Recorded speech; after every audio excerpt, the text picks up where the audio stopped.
Aprendiendo a Cristo, y hoy pues vamos a ver un tema, yo podría decir, bastante incómodo, bastante in- in- incómodo porque pues vamos a ver algunas cosas que casi a nadie le gustan hablar, casi a nadie le gustan considerar, pero que pues Jesús sí lo consideró y sí lo tomó muy en cuenta.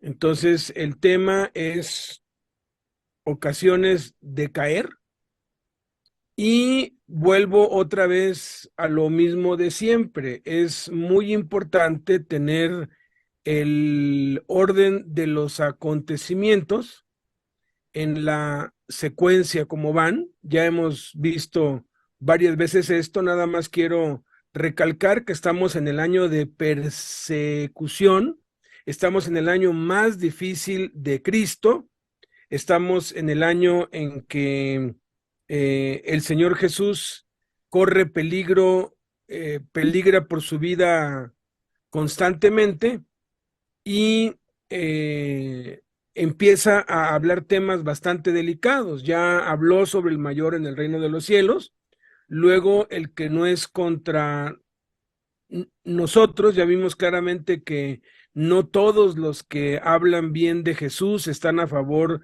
de Jesús, porque si están a favor de Jesús, pero están en contra de los cristianos, pues están en contra de él, ¿no? Por eso dice contra nosotros. No hay que tener cuidado allí. Y ahora se va a un tema muy delicado, que son las ocasiones de caer. Entonces vamos a leer Mateo 18, del 6 al 9, y Marcos 9, 42, lo vamos a leer todo junto. Dice, y cualquiera que haga tropezar a alguno de estos pequeñitos que creen en mí, mejor le fuera que se le atase, que se le colgase al cuello una piedra de molino, de asno, y que se le arrojase, hundiese en lo profundo del mar.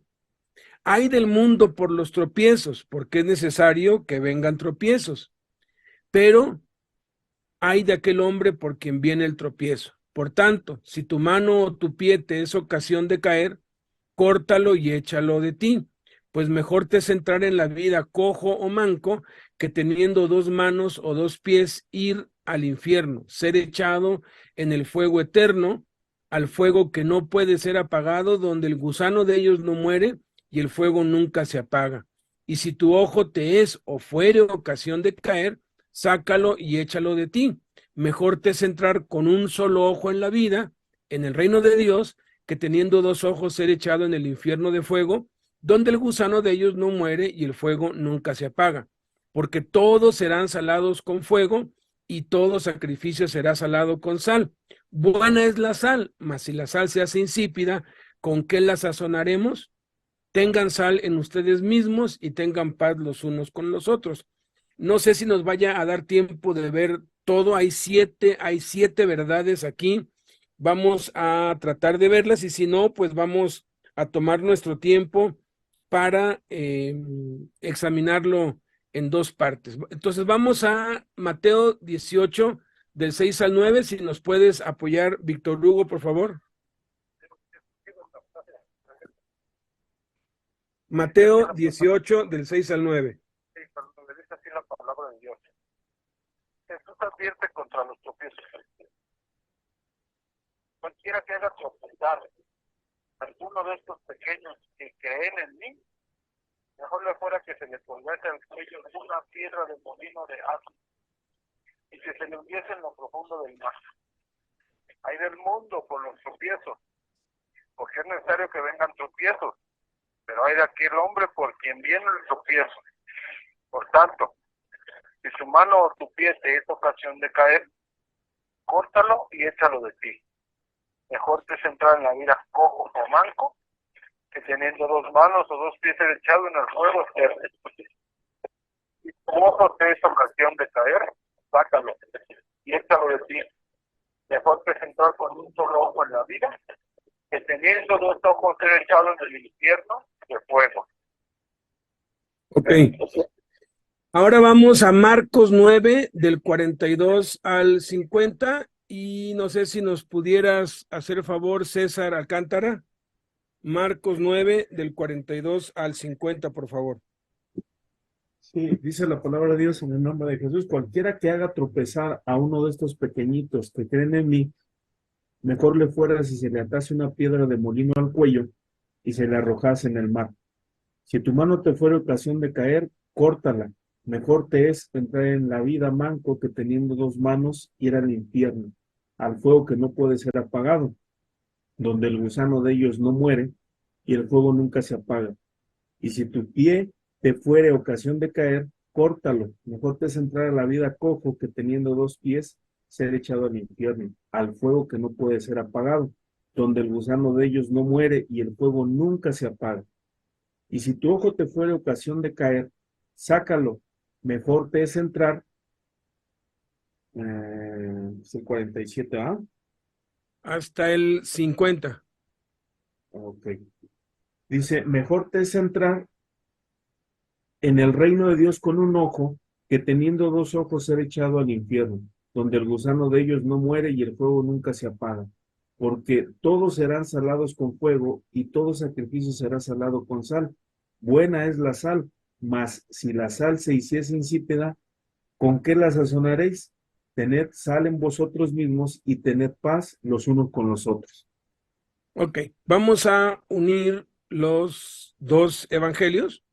Esto también lo refirió Jesús en Lucas, pero en una ocasión diferente.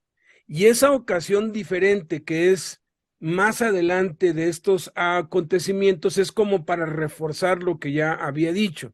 Entonces, únicamente vamos a ver Mateo y Marcos, porque fueron dichos exactamente en el mismo eh, espacio de tiempo, en el mismo tiempo, en el mismo episodio, en la misma ocasión. Entonces, dice, y cualquiera, aquí hace énfasis Mateo y Marcos, cualquiera implica rico, pobre, político, alguien adulto, como nos enseñaba Alan, ¿verdad? Joven, viejo, maduro, como sea, cualquiera implica todos, no excluye a nadie. Luego dice que haga tropezar a alguno de estos pequeños, eso lo refiere Mateo como pequeños, pero Marcos lo refiere como pequeñitos, que creen en mí, mejor le fuera que se le atase, que se le colgase al cuello una piedra de molino. Dice, mejor le fuera, si se le atase, eso lo dice Marcos. Mateo dice que se le colgase, o sea, está hablando que se le cuelga y se le amarra.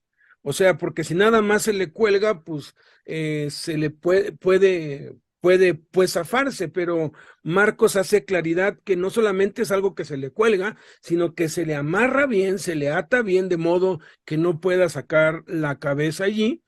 Y dice una piedra de molino, y si nada más nos quedamos con eso, nos quedamos un poco cortos, pero Mateo añade que no es cualquier piedra de molino, habían dos tipos de piedra de molino distinto, ahorita lo vamos a ver, y esta es específicamente la piedra de molino de asno. Ahorita vamos a ver cuál es la diferencia. Dice, y que se le arrojase.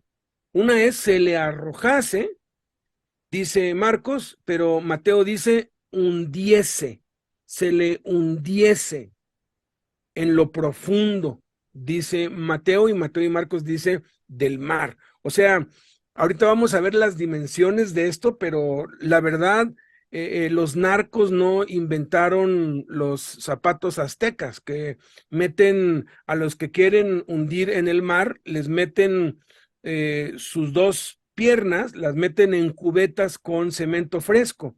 Esperan que el cemento se seque y luego van en una lancha y los tiran y se hunden. O sea, y así se van hasta el fondo, pero ahorita cuando veamos las dimensiones, la verdad, no hay narco, no hay asesino, por muy cruel que sea capaz, ni siquiera, porque es algo de lo que una persona no podría ser capaz, solamente Dios, porque aquí está ilustrando que es algo que va a hacer Dios, es algo que no pueden hacer los hombres, si no lo hacen por muchas causas. Ahorita vamos a ver también. Luego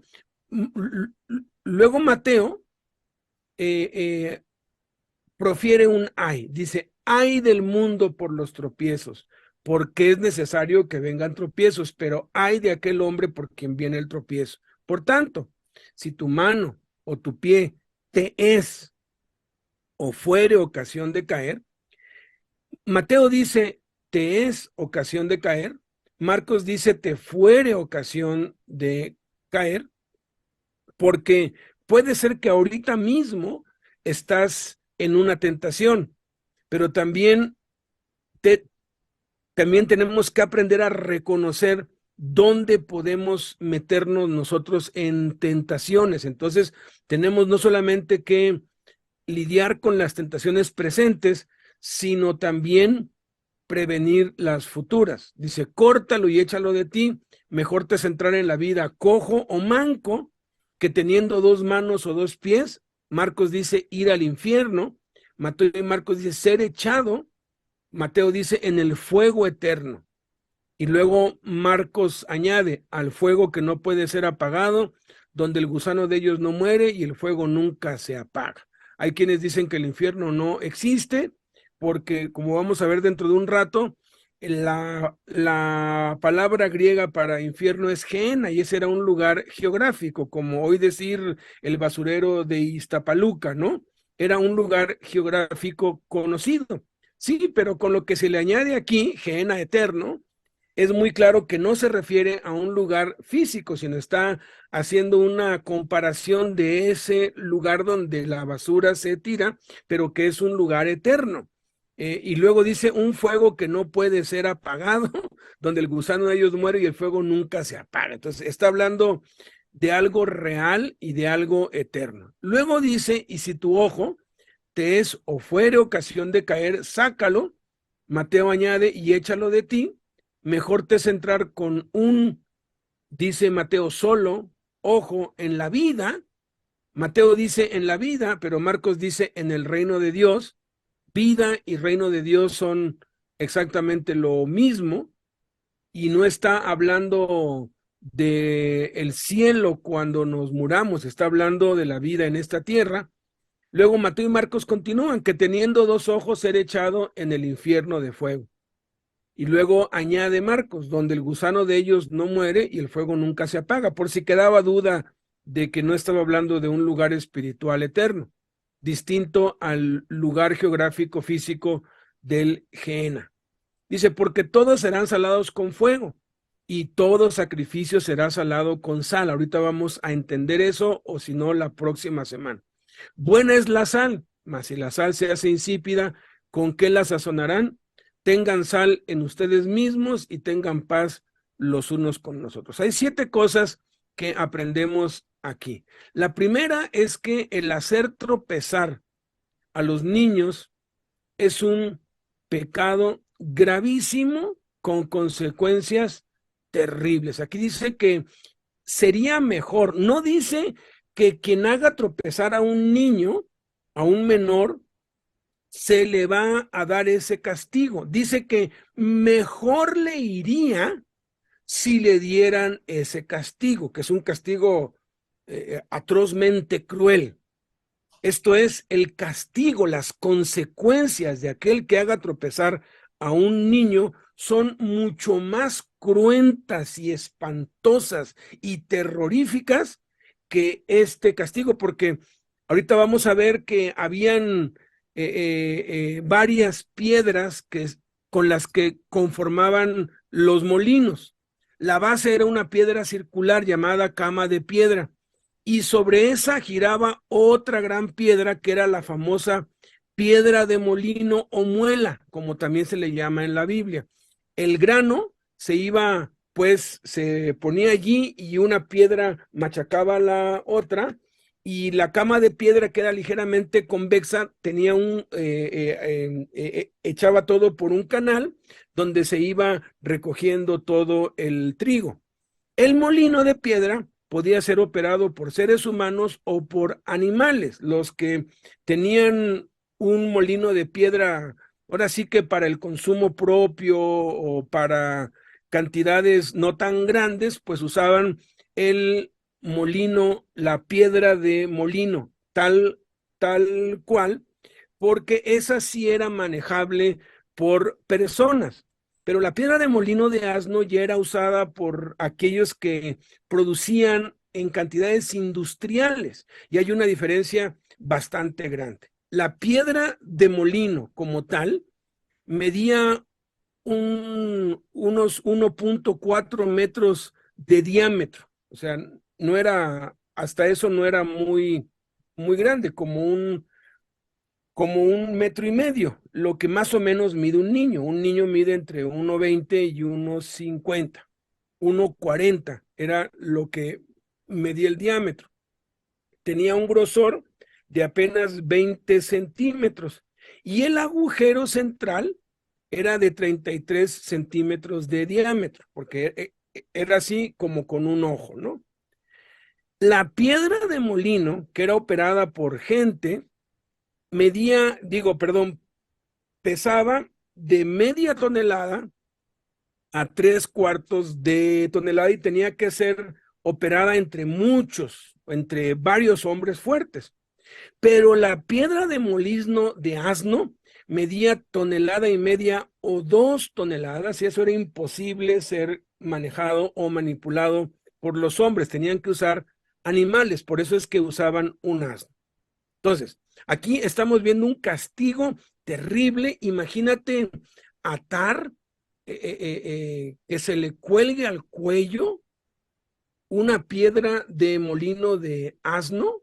Da la imagen de que se le va a atar en ese hoyo, se va a poner allí en medio la persona atado, se va a agarrar la piedra y se le va a dar, porque esas piedras se trasladaban girándose, no se trasladaban así cargando, se paraban y luego las iban girando. Entonces, cuando el asno la iba jalando como una rueda, y solamente habían unos balanceándola. Imagínate a alguien metido en el centro y esa rueda girando, girando, girando, el tormento, el roce, los golpes, y luego ser arrojado al mar y ser despedazado literalmente, porque va a caer. No es que la piedra cae y él viene atrás, como algunos creen, ¿no? Que lo atan con una soga, no.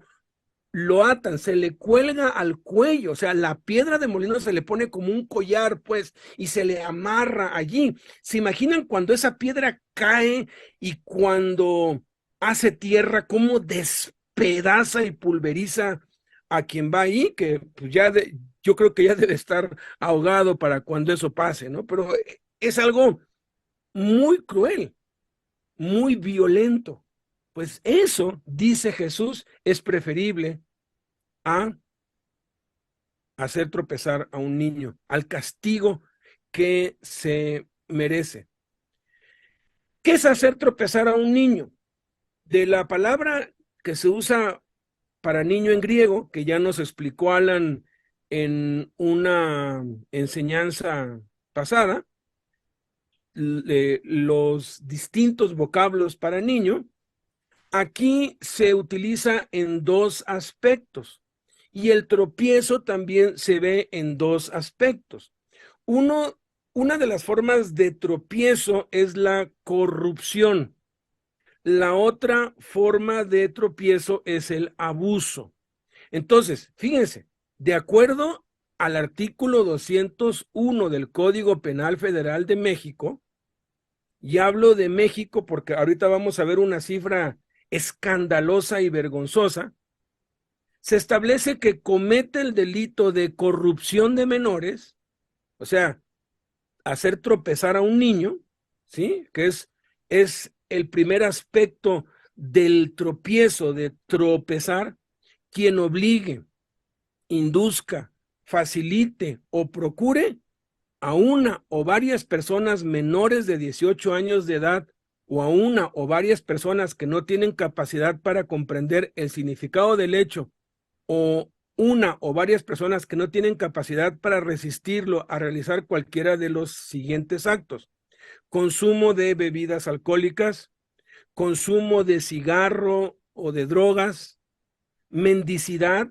con fines de explotación, comisión de algún delito, formar parte de una asociación delictuosa, de una pandilla, de una banda, y realizar actos de exhibicionismo corporal o sexuales, simulados o no, con fin lascivo o sexual. Aquí no está contemplado el abuso sexual, porque eso ya se clasifica como un delito de otro orden.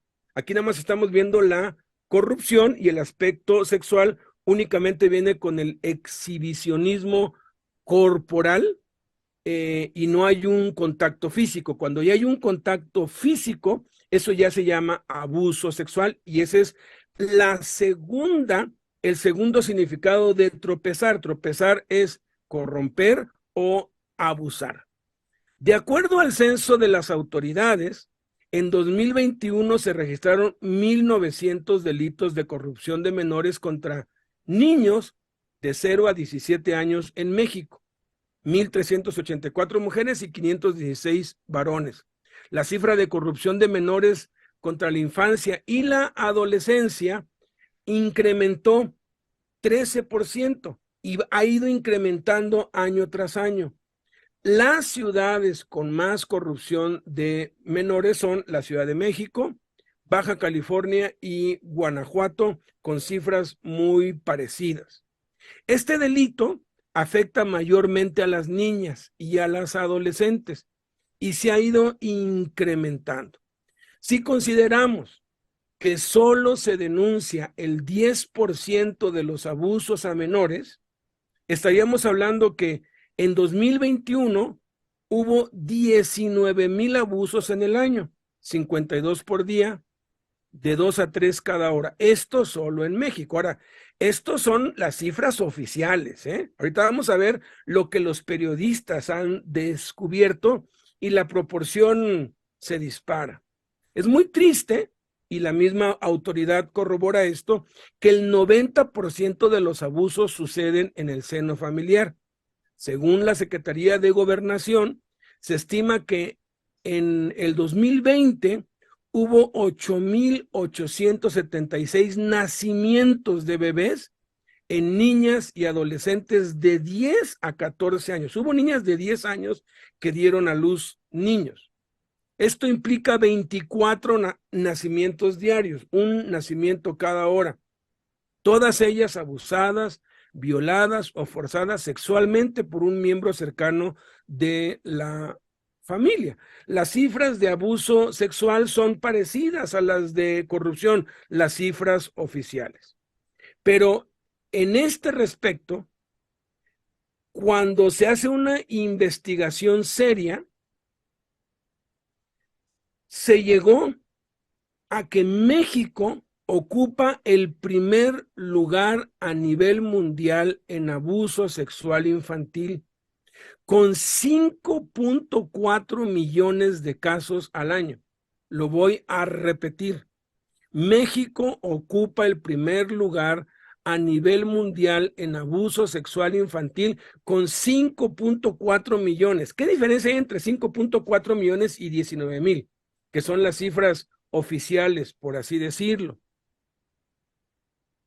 Estos 5.4 millones de niñas y niños son blanco de alguna agresión sexual al año, de acuerdo con cifras de la Organización para la Cooperación y el Desarrollo Económico. Es una institución seria, lo que significa que cada minuto, ahorita yo ya llevo 14 minutos hablando, cada minuto, 10 menores de edad son víctimas de violación sexual en nuestro país. Ahorita ya van 140, no van 15, por 10 van 150 niños violados mientras yo estoy hablando. Por cada 1,000 casos de abuso sexual que hay en México, tan solo en uno se logra que un juez emita una sentencia contra el abusador, acusó la periodista Yohali Reséndiz al presentar su libro Violar desde el poder. La periodista Reséndiz recalcó en entrevista con un noticiero de la televisión mexicana, del grupo Fórmula, que el 99% de estos casos de abuso sexual quedan en la impunidad, ya sea por el temor de las víctimas para denunciar las agresiones de las que son víctimas o por la corrupción que predomina en el sistema de justicia mexicano. Destacó que de cada 1,000 casos de abuso sexual contra niños y niñas, solo 100 van a ser denunciados, fíjense, 100 de cada 1,000. De estos, solo 10 van a llegar ante un juez y solamente uno de esos 10 va a tener una sentencia condenatoria contra el agresor porque se maneja muchísimo dinero.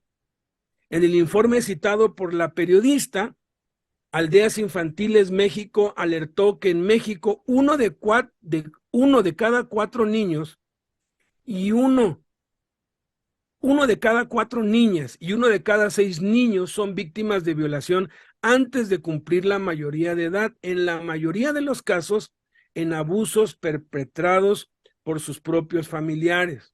La organización señaló que en los casos de abuso sexual cometidos contra menores de 5 años, en el 30% de las ocasiones el agresor suele ser el padrastro, en el 30% los abuelos y en el 40% hermanos o cuidadores. A mí me dejó helado cuando hace unos, no sé, yo creo como unos 15 años nos visitaron unos americanos de los que nos visitaban cada año y hospedamos a una pareja en la casa. Todavía estaba yo allá en Santa Bárbara. Y cuando pues fuimos a la cárcel y cuenta el testimonio, esta pareja, pastores los dos, misioneros los dos que viajaban mucho, una cosa terrible, porque ellos cuando se iban de viaje, pues dejaban a sus dos niñas con los papás de ella. Y fue terrible que tuvieron que descubrir y corroborar y vaya, algo que fue cierto, que el abuelo estaba abusando de las dos niñas y las tenía amenazadas y fue un escándalo terrible y no se denunció, porque digo, por mucho, es algo muy grave, es algo muy, muy lamentable, pero muchos factores se combinan allí y mucho tiene que ver con el parentesco. Obviamente, pues ya no se hablan con el papá, pero pues ya un hombre de 90 años, no le vieron el caso que fuera a parar a la cárcel, pero sí lo había hecho. Muy triste, muy, muy triste. Esto nos muestra que va a ser muy terrible el castigo que les espera a quien hacen tropezar, a quien corrompen a un menor, a quien abusan de un menor, porque tropezar es eso, corromper y abusar. Ahora, el segundo aspecto a lo que se refiere uno de estos pequeñitos, porque Marcos usa pequeñitos, pero Mateo usa pequeños. Aquí está marcado y está con verde elite, ¿verdad? De pequeñitos, porque usa la misma palabra, pero con una pequeña acepción. Esta palabra es la palabra en griego, micros, que efectivamente puede referirse a un niño pequeño, pero también suele referirse a los bebés espirituales, a quienes están empezando en las cosas de Dios. Eran considerados como niños espirituales por los rabinos, los que empezaban a aprender de la Biblia. La Biblia también nos enseña el pecado que se puede cometer al nosotros provocar que un creyente débil en la fe tropiece por un mal testimonio que nosotros damos. En 1 Corintios 8, del 7 al 13, dice: pero no en todos hay este conocimiento, porque algunos, habituados hasta aquí a los ídolos, comen como sacrificado a los ídolos, y su conciencia, siendo débil, se contamina. Y luego continúa y dice: si alguno te ve a ti, bueno, dice, pero miren que esta libertad, porque somos libres, porque no porque comamos somos más, ni porque no comamos seremos menos, pero dice, miren que esta libertad que ustedes tienen no venga a ser tropezadero para los débiles. Utiliza la misma palabra, tropiezo, y la palabra débiles es esta misma palabra micros, que habla de los niños, o sea, de los niños espirituales. Porque si alguno te ve a ti que tienes conocimiento sentado a la mesa en un lugar de ídolos, la conciencia de aquel que es débil no será estimulada a comer de lo sacrificado a los ídolos, y por el conocimiento tuyo se perderá el hermano débil, el hermano micros, el niño espiritual, dice, porque en Cristo murió. De esta manera, pues, pecando contra los hermanos e hiriendo su débil conciencia, contra Cristo pecan. Por lo cual, si la comida le es a mi hermano ocasión de caer, no comeré carne jamás, para no poner tropiezo a mi hermano. Otra vez habla del tropiezo. Por tanto, todos debemos comprender lo terrible que es el pecado de hacer que alguien tropiece de la fe y se pierda. No es únicamente darle alcohol o cigarro a un niño, porque muchos dicen, no, yo no estoy corrompiendo menores. Yo no estoy haciendo tropezar a ningún menor. Dios me libre de abusar sexualmente contra un menor, lejos de mí. Pero ¿qué tal con nuestro mal testimonio? ¿Qué tal con aquellas actitudes que hacen que los bebés en Cristo tropiecen? Estamos haciendo exactamente lo mismo. Y el castigo es igual. Esto nos lleva a la segunda cosa que aprendemos a Cristo, que es necesario que vengan tropiezos. Dice, ay del mundo por los tropiezos, porque es necesario que vengan tropiezos, pero ay de aquel hombre por quien viene el tropiezo. Es cierto, una de las profecías de los últimos tiempos es que a medida que se acerque el fin del mundo, dos cosas aumentarán. Bueno, tres.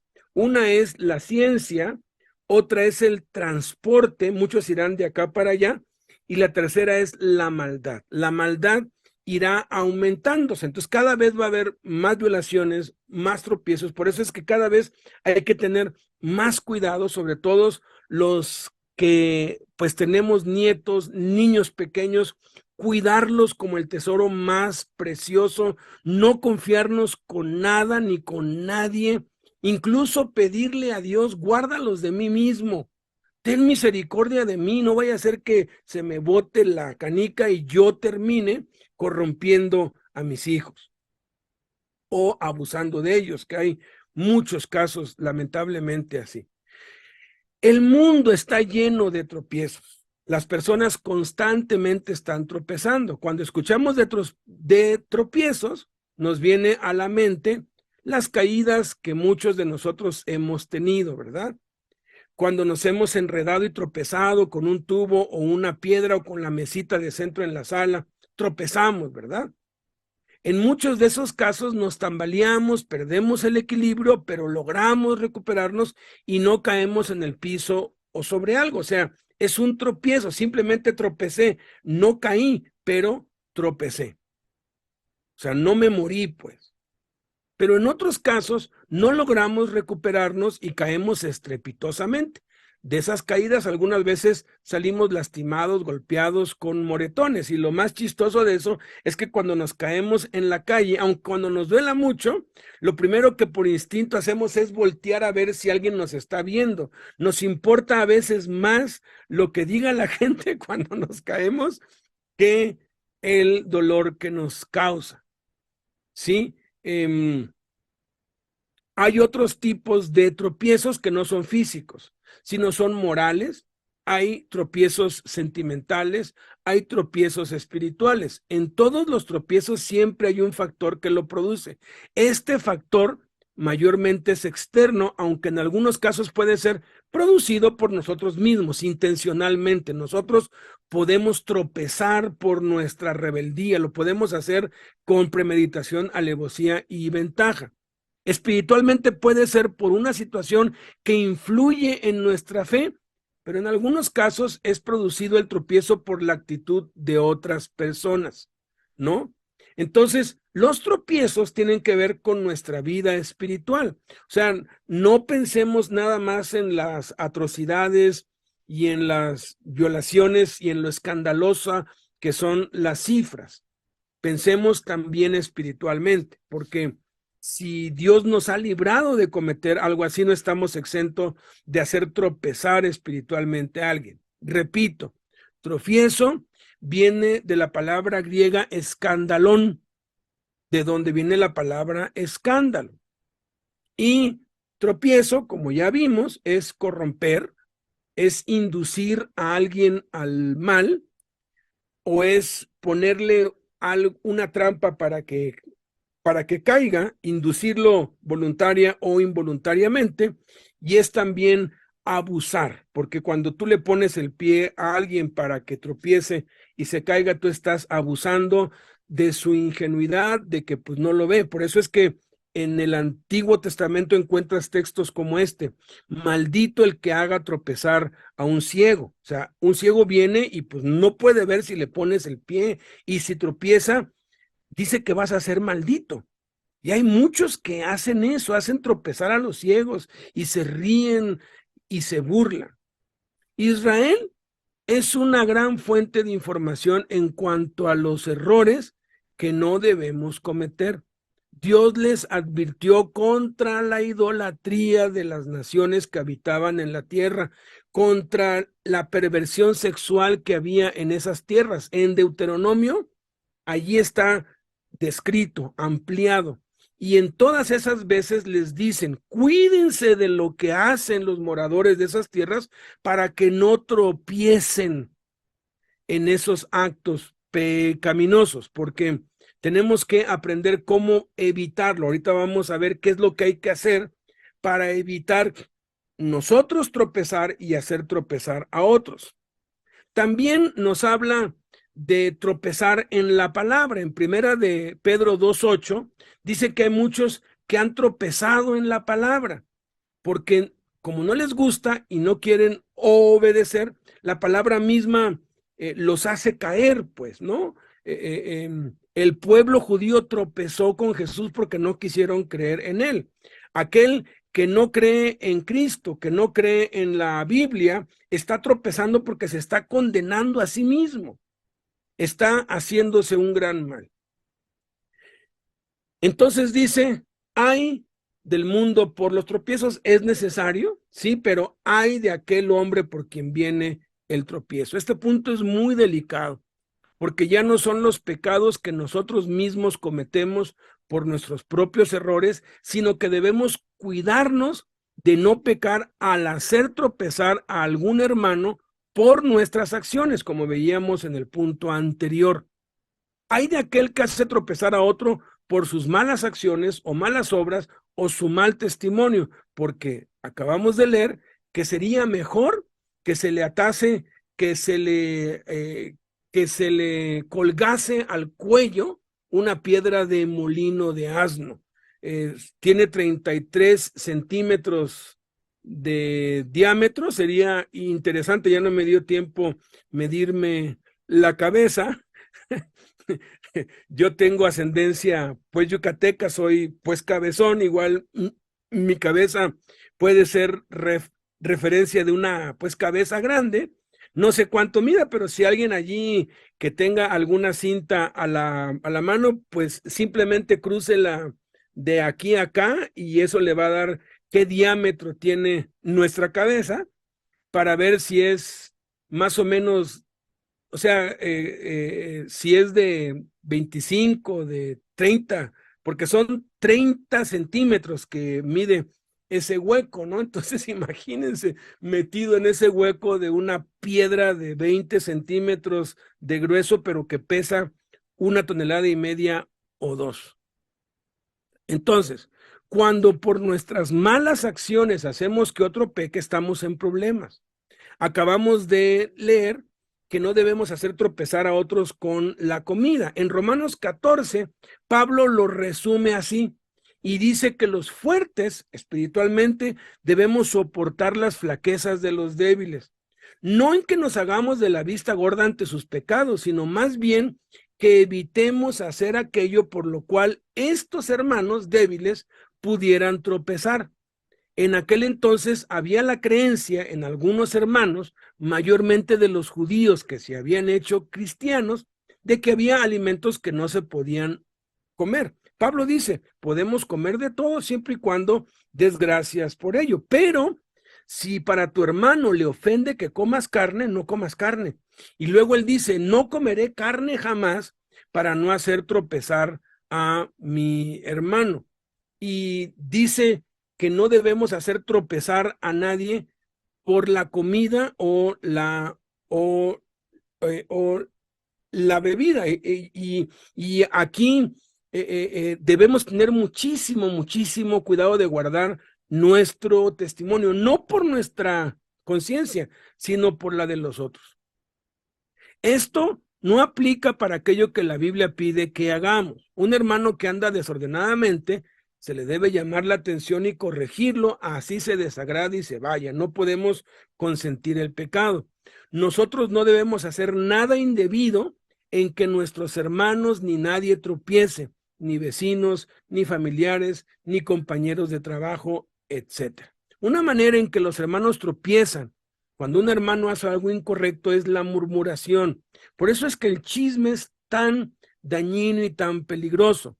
El chisme ha dividido y destruido más iglesias que el mismo Satanás. Satanás siembra el chisme y el chisme se encarga de dividir y de hacer caos las relaciones entre los hermanos ahí. El hermano pecador hizo que otros hermanos tropezaran, pero hay muchos que les gusta causar tropiezos entre los hermanos. Dice la Biblia que les gusta sembrar cizaña entre los hermanos. ¿Qué es la cizaña? La cizaña es una cosa que hace daño a otra, maleándola o echándola a perder. De allí la definición de tropiezo como corrupción. La cizaña es algo que corrompe, que descompone. También cizaña quiere decir disensión o enemistad, y es lo que se conoce como sembrar cizaña. La cizaña es un mal que afecta a la iglesia porque hay hermanos que les gusta hacerlo y se complacen en hacer tropezar a otros. Hay de ellos. Si alguien viene contigo a contarte un chisme o alguien viene contigo a hablar mal de ti, siempre piensa eso. Él después va a contar un chisme de mí, que no es cierto. Y él después va a hablar mal de mí y tenemos que actuar con sabiduría y no prestar nuestros oídos para eso. No debemos permitir que las acciones de otros nos hagan tropezar. O sea, ya estamos advertidos que siempre habrá hermanos que harán obras incorrectas o hermanos que hacen tropezar a otros. Eso no lo vamos a poder evitar. Los abusos sexuales no van a parar, las violaciones a los niños y niñas no van a parar, los embarazos en niñas de 10 a 15 años. Es increíble que una niña de 10 años pueda dar a luz a un bebé. Normalmente nacen muertos. Pero no podemos evitar eso, pero sí podemos prevenirlo en nuestros hijos, de no ser confiados, de no asumir cosas, de estar alertas todo el tiempo, de estar siempre en la guardia. Yo sé que por mi situación, como yo fui abusado cuando era niño, pues cuando yo tuve mis hijos, yo hice un trato con Blanquita.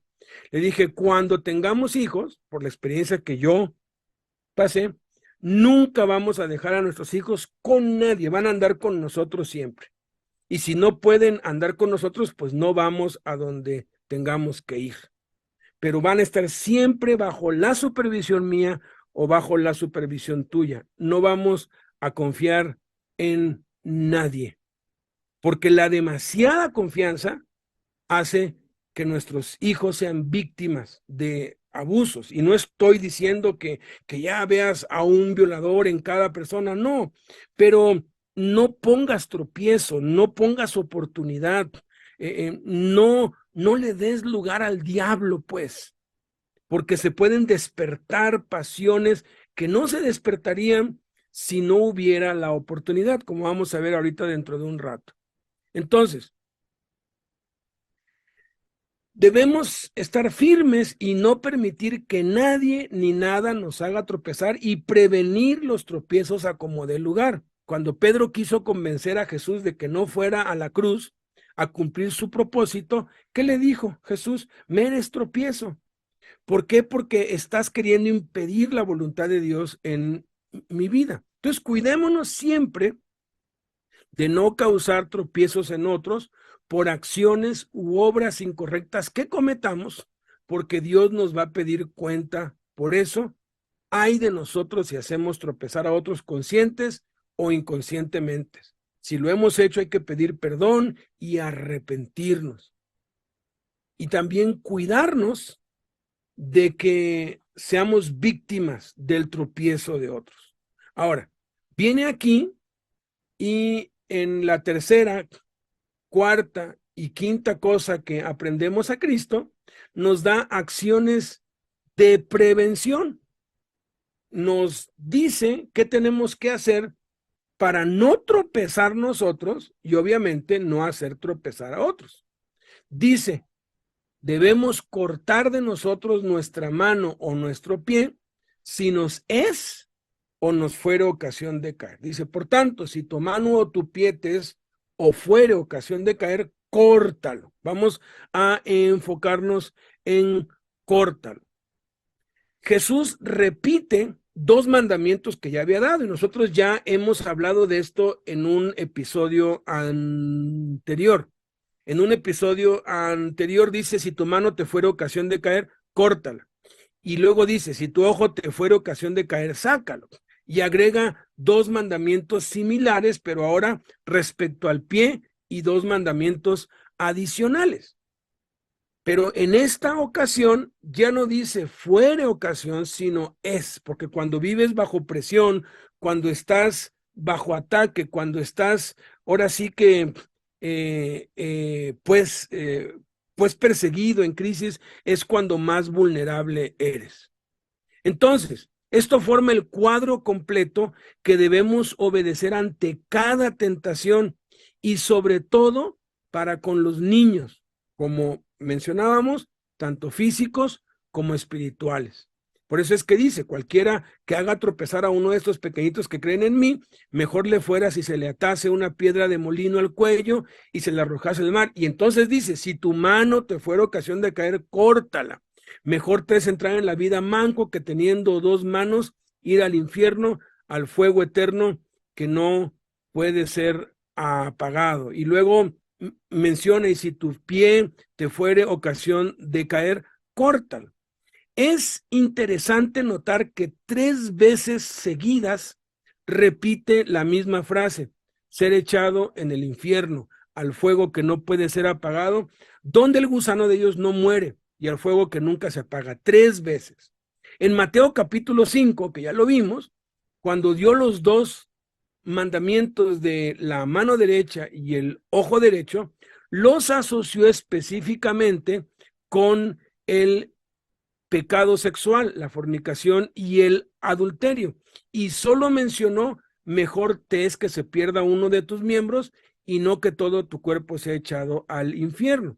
Hay muchos que solamente usan este versículo, el de Mateo 5, como les decía hace un rato, para argumentar que el infierno no existe, pero Mateo 5 no es el único lugar donde menciona la palabra infierno. Aquí está mencionando otra vez infierno, que era un lugar geográfico, como decir hoy Nesa, Iztapaluca, San Francisco, Nueva York, un lugar ubicado perfectamente geográficamente, que era un valle, también se le conocía como Valle del Hijo de Hinnom, o el Gehenna, era el basurero municipal, y allí ardía con fuego, allí mantenían el fuego prendido porque toda la basura la echaban allí, y los que morían y no los reclamaban los echaban allí y los quemaban, y ese era un quemadero las 24 horas del día.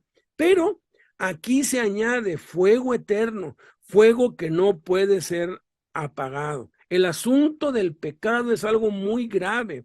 El pecado es mucho más grave y mucho más serio de lo que pensamos, al grado que Jesús tuvo que dar su vida en rescate por nosotros, que nunca cometió pecado, pero que fue hecho pecado por nosotros, para librarnos de ese castigo eterno.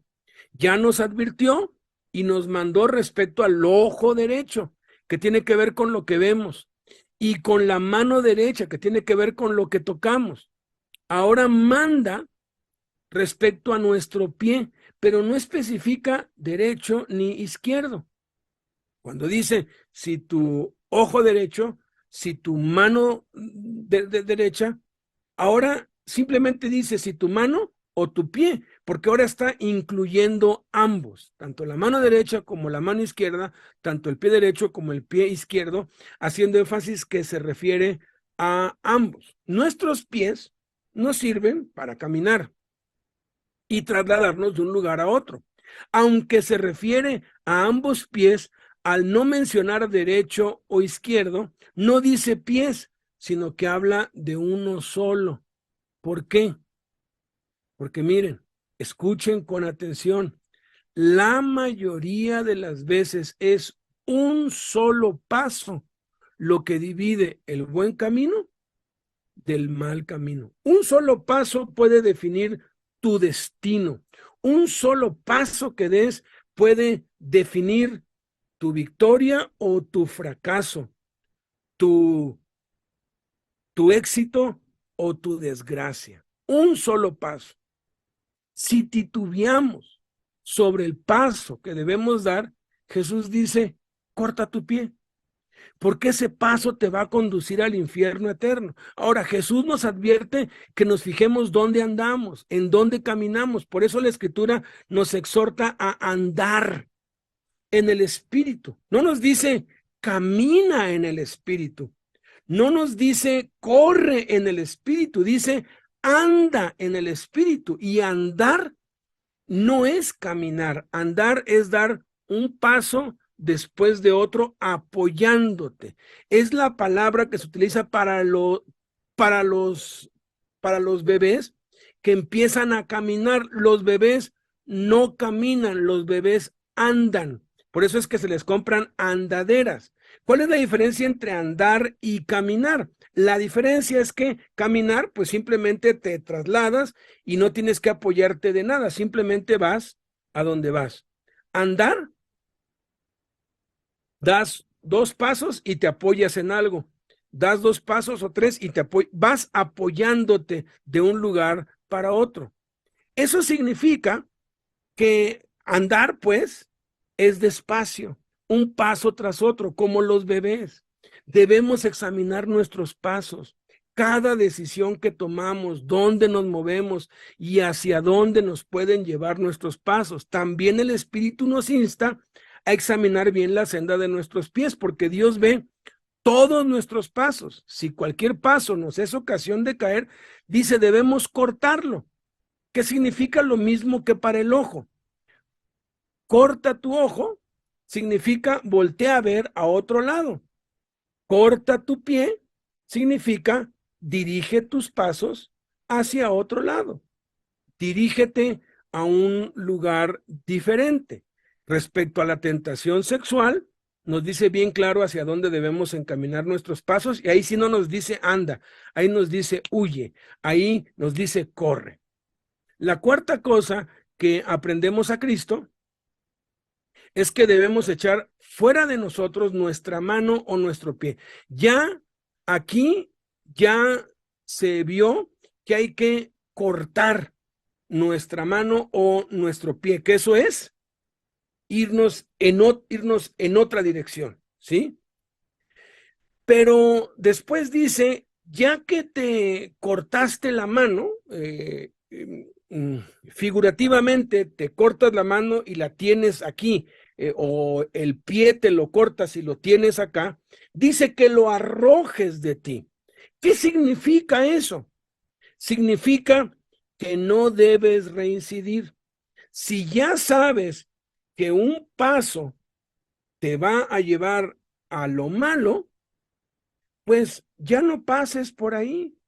Lo dice muy gráficamente en Proverbios, que apartes tu pie de las veredas de la mujer adúltera. O sea, si tú sabes que pasar por cierto lugar o andar por cierta parte hace que te empiece a dar comezón o que te empiece a dar ansiedad por hacer algo malo, pues ¿qué es lo que dice? Corta tu pie.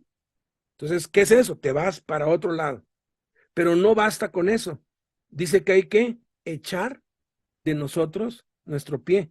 No lo repitas, porque vas a estar tentando a Dios. Si Dios ya te mostró que hay una tentación allí, mejor hazte a un lado. Y luego refuerza en la quinta cosa que aprendemos a Cristo, refuerza lo que ya nos había dicho. Otra vez dice, si tu ojo te es o fuera ocasión de caer, sácalo y échalo de ti.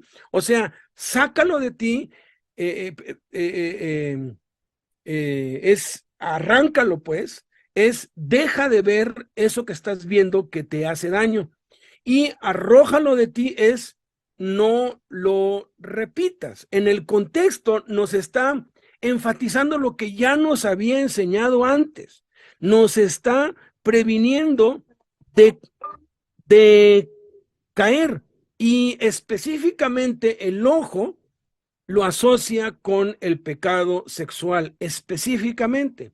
Y haciendo un resumen de lo que ya habíamos visto, no voy a explicar mucho porque ya lo explicamos a fondo en enseñanzas pasadas. Jesús dijo, el que mira a una mujer para codiciarla ya adulteró con ella en su corazón.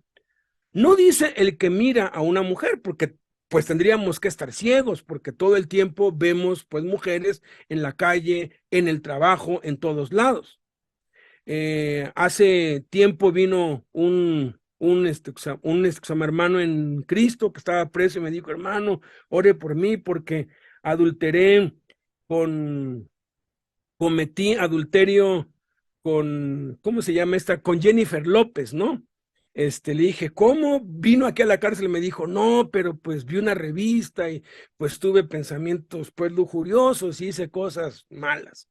Le dije, bueno, te tengo una buena y una mala. La buena es que no cometiste adulterio, pues la mala es que sí pecaste, cometiste el pecado de lujuria, de lascivia y tienes que arrepentirte, porque el adulterio es el contacto físico. Entonces, alguien que anda ahí con los ojos que se le salen mirando a las muchachas por todos lados, no está cometiendo adulterio porque no está teniendo contacto con ellas, está cometiendo el pecado de lujuria, de lascivia, que es tan grave y tan pecaminoso como el del adulterio y fornicación.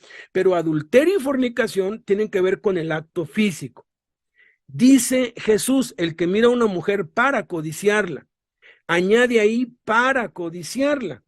Cuando añade esa palabra codicia, significa que está al alcance. Es como Eva, cuando estaba frente al árbol, dice que el árbol era agradable a la vista y codiciable, y extendió la mano y lo tomó, estaba al alcance. Es espantoso que el 90% de los abusos sexuales y el 90% de las perversiones sexuales suceden en el seno familiar. El incesto, esto es el sexo entre, pues parientes, tías, primos, hermanos, medios hermanos, es asquerosamente horrible y las cifras son también grotescas en México y nadie habla de ello. La fornicación en el trabajo, el acoso sexual en las oficinas es el pan de todos los días. Tú puedes ser víctima de eso si tú no sabes qué hacer cuando se te presenta, si tú no aprendes a sacarte tu ojo y echarlo de ti. ¿Cómo se hace eso? Haz de cuenta. Y te cuento un caso que yo escuché, que nos contó un misionero de otro estado, del caso de una hermana en Cristo que encontró a su esposo en la cama teniendo relaciones sexuales con su suegra, ya de 70 y tantos años, y él pues más joven.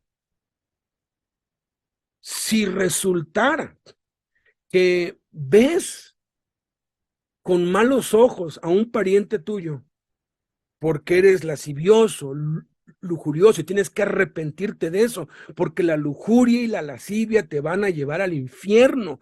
Es el primer paso que se da de los 7 pecados que se cometen antes de cometer el acto físico del adulterio. Y el pariente o la pariente te corresponde, tú echas una mirada mala y te responden con otra mirada igual, aceptando la mirada, híjoles, ya estás en peligro. ¿Qué tienes que hacer? Primero que nada, voltea para otro lado y salte de allí y no vuelvas a tener contacto jamás con ese pariente. Puede ser en la iglesia, puede ser en el trabajo. Es increíble cuántos hermanos dentro de la iglesia, entre los líderes, caen entre ellos. ¿Cómo?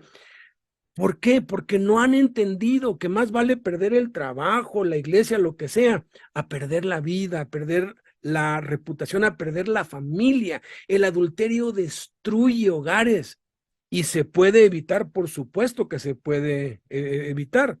Que este joven tuviera sexo con su suegra, que era 40 años mayor que él, ¿lo pudo haber evitado? Claro que sí, porque antes de ir a la cama, en el acto físico del adulterio, se tienen que cometer 6 pecados. Son 7 los pecados que te llevan a estar en la cama con alguien. No se va de un momento para otro, todo empieza con una mirada.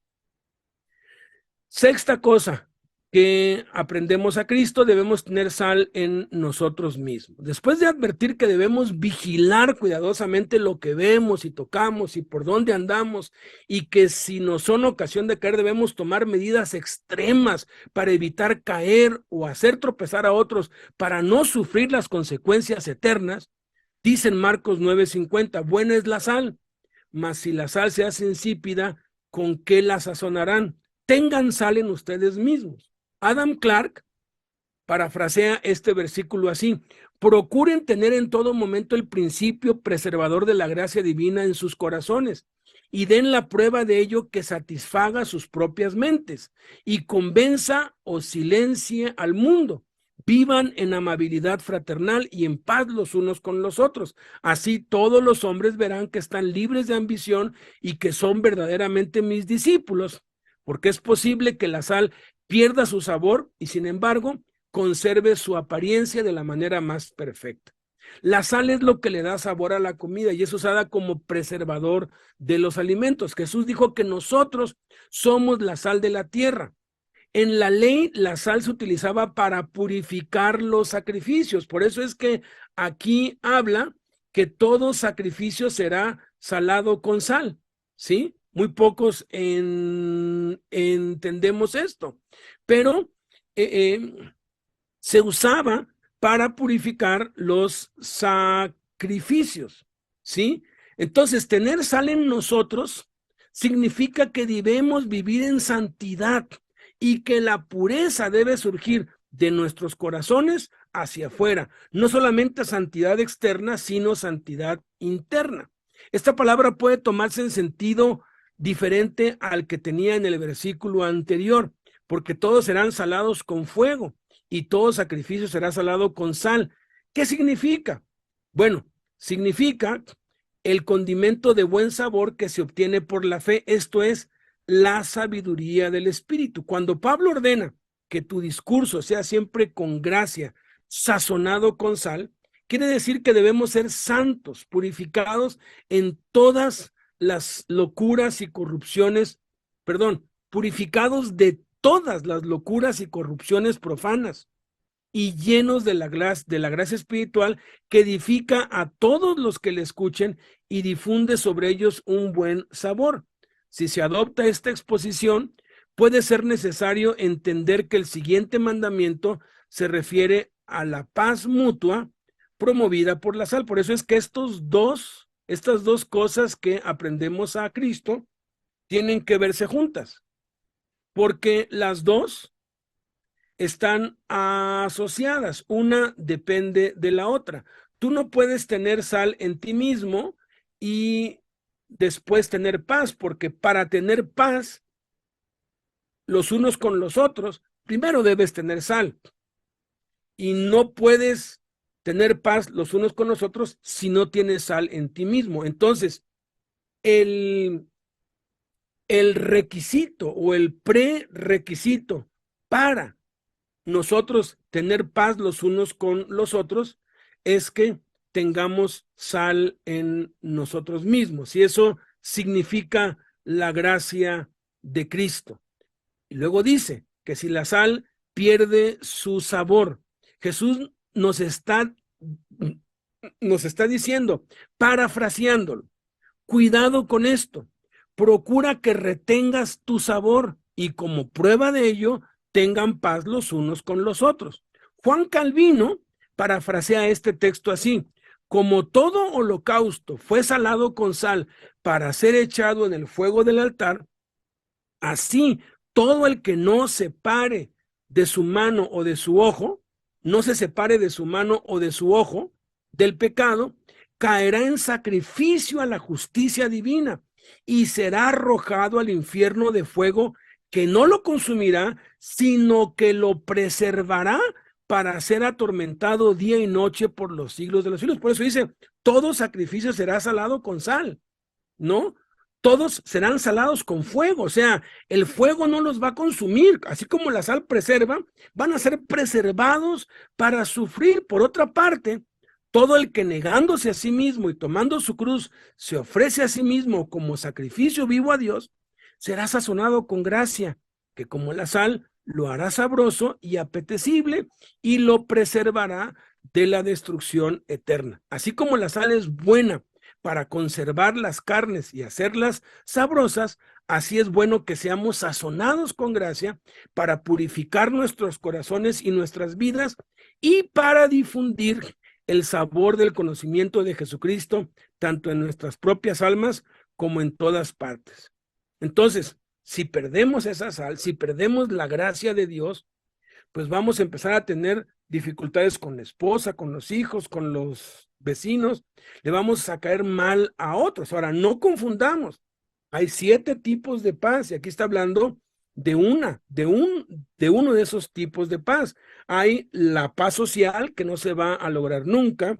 Está la paz de Dios, que nosotros tenemos por medio de nuestro Señor Jesucristo, la paz con Dios, la paz con nosotros mismos, y luego viene la paz con los hermanos, con los cristianos, entre nosotros. No dicen, tenga paz con todo el mundo, eso es imposible. Vamos a ser perseguidos, odiados, aborrecidos, pero entre nosotros debemos llevarnos bien, debemos estar en paz, y eso depende que vivamos en santidad. Siempre que hay alguien problemático y que anda sembrando aquí y que discute por acá y se pelea por acá y con todo mundo, es porque está escondiendo algún pecado.